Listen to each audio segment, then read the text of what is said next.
शहबाज साहब ने कहा क्लिंटन $5 अरब की पेशकश की मुझे। ये रिकॉर्ड की बात है।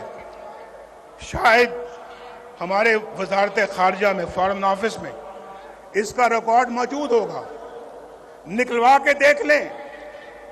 उसने मुझे $5 अरब की पेशकश की थी या नहीं की थी।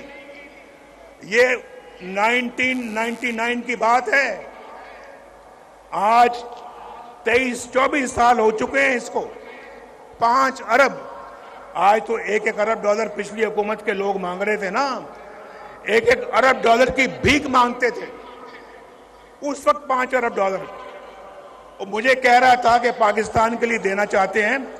शायद कोई, अगर मैं खुद लेने वाला होता तो 1-2 अरब मुझे भी मिल जाते। वो मुझे भी 1-2 अरब कहता कि आप भी ले लें, धमाके ना करें। लेकिन भाइयों, जिस मिट्टी की मैं अभी बात कर रहा हूं, पाकिस्तान की मिट्टी से मैं पैदा हुआ हूं। उस मिट्टी और उस जमीर ने मुझे इजाजत नहीं दी कि मैं वो उसकी बात मानूं जो पाकिस्तान के मफाद के खिलाफ हो। दुनिया का ताकतवर तरीन सदर मुझे कह रहा है कि धमाके ना करना। हमने धमाके किए और इंडिया का जवाब ठीक ठाक तरीके से दिया हमने एटमी धमाकों का। आप मुझे बताएं, मेरी जगह कोई और होता, आप जानते हैं कि कौन होता।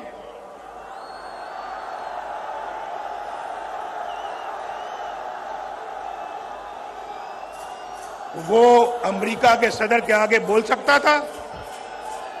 बोल सकता था? तो क्या इसी बात की पर हमें सजा मिलती है? इसी बात के लिए हमारी हुकूमतें तोड़ दी जाती हैं, हमारे खिलाफ फैसले सुनाए जाते हैं। मेरे जमाने में रोटी 4 रुपए की थी, आज कितने रुपए की है बताओ? आज तो पूरे पाकिस्तान से आप सब लोग आए हुए हो।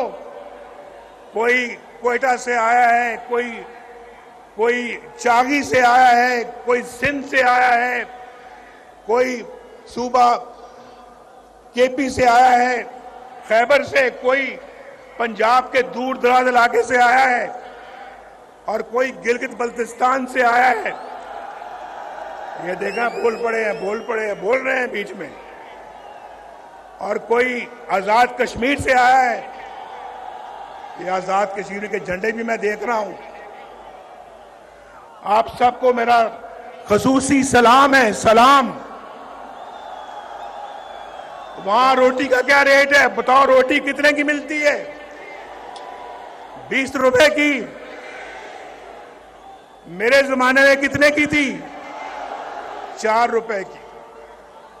इसलिए मुझे निकाला, इसलिए मेरी छुट्टी कराई, इसलिए कि जनाब नवाज शरीफ जो है वो उसने अपने बेटे से तनख्वाह नहीं ली, लिहाजा फारिग वजारत उज़्मा से खारिज कर दिया। ये कहां का फैसला है यार? क्या फैसला है ये? आप पाकिस्तानी कौम हो, बताओ, आप इस फैसले से इत्तेफाक करते हो? और फिर मुल्क का ये हाल हो गया। मुल्क आज बर्बादियों की हद तक चला गया। बर्बादियों की हद को छूकर अब वापस आएगा इंशाअल्लाह।